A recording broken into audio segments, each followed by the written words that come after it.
Hi there, this is Paola with Bark. To view quick settings on the watch, short press the top side button to wake up the watch if needed. Then press it again to get to the home screen if you need to.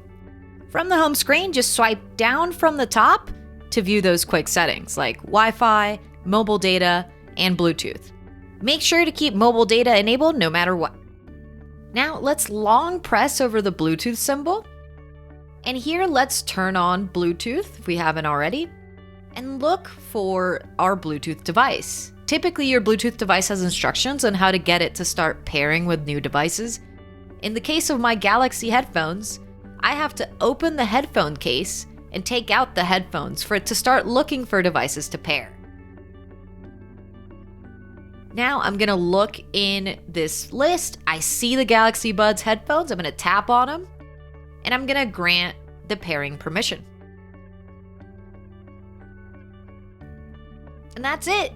Your kid can use these Bluetooth headphones to make and receive calls if they need to. For more tips on using the Bark Watch, check out our other videos. If you need more help, don't hesitate to reach out to us at barkwatch@bark.us.